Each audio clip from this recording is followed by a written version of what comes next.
In the developing economies of the global south, climate change has resulted in a rapidly accelerating migration of rural populations to urban areas. In countries like India, this migration has exposed glaring fissures in contemporary urbanity. Urban development strategies remain mired in historical oblivion, imperfect ethics, and a growing insensitivity for social and environmental justice. The results are physically manifest. Infrastructural decay, horrific levels of urban poverty, and extreme ecological degradation offer a sobering backdrop in most Indian cities. In his seminal essay, The Climate of History, authored in 2009, University of Chicago historian Dipesh Chakrabarty questions the geological agency of humans, arguing that the historical relationship of human beings to the environment has been ruptured. Professor Chakrabarty concludes that there are no controllable ecological limits to capitalism, emphatically stating that political agency is not a reliable measure of restraint. He poses a call to arms with propositions for a collective human future. Exhorting academia to rise above disciplinary prejudice to address this multidimensional crisis, the threat of climate change risks the very existence of 3 billion humans and countless biological species. Professor Chakrabarty advocates the commencement of an interdisciplinary conversation. Megacities are increasingly at the front line of climate change impacts. According to the United Nations 2018 report of world cities, by 2030, a staggering concentration of 752 million people shall be clustered in 43 megacities, each with a population of over 10 million inhabitants. The majority of these enclaves shall be concentrated in Africa, Asia, and Latin America. The United Nations report suggests that New Delhi shall be the largest megacity, with a population projection of 36 million inhabitants. These concentrations of global citizens are hubs of political and economic activity, and yet within the next decade, the fragile social fabric in these dense urban enclaves shall be imperiled by economic disparity and the advance of climate change.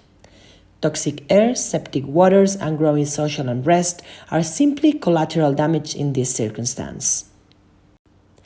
The Yamuna River project debunks the myth that polluted water remediation is the problem of the city.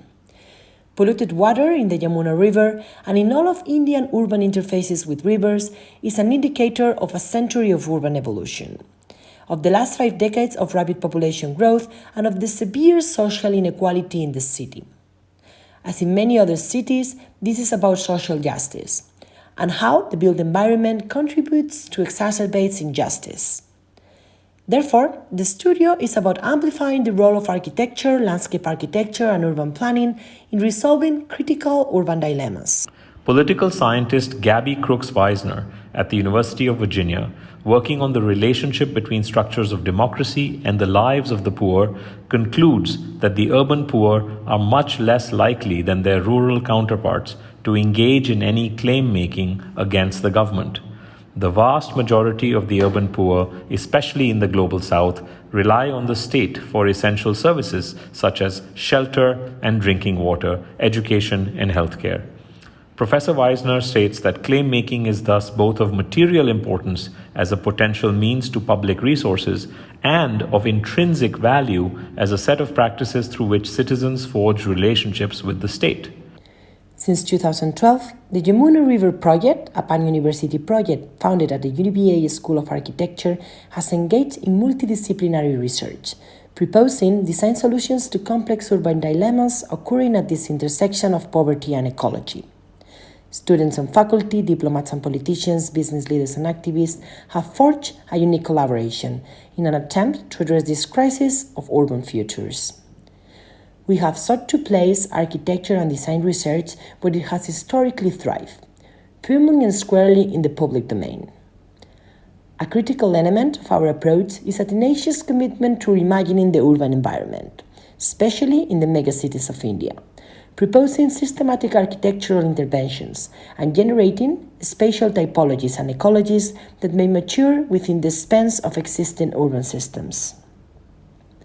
This studio believes that architecture schools are uniquely poised to lead multidisciplinary research collaborations, and to advance design remediations in the service of citizens coexisting in a precarious and fragile equilibrium with ecology.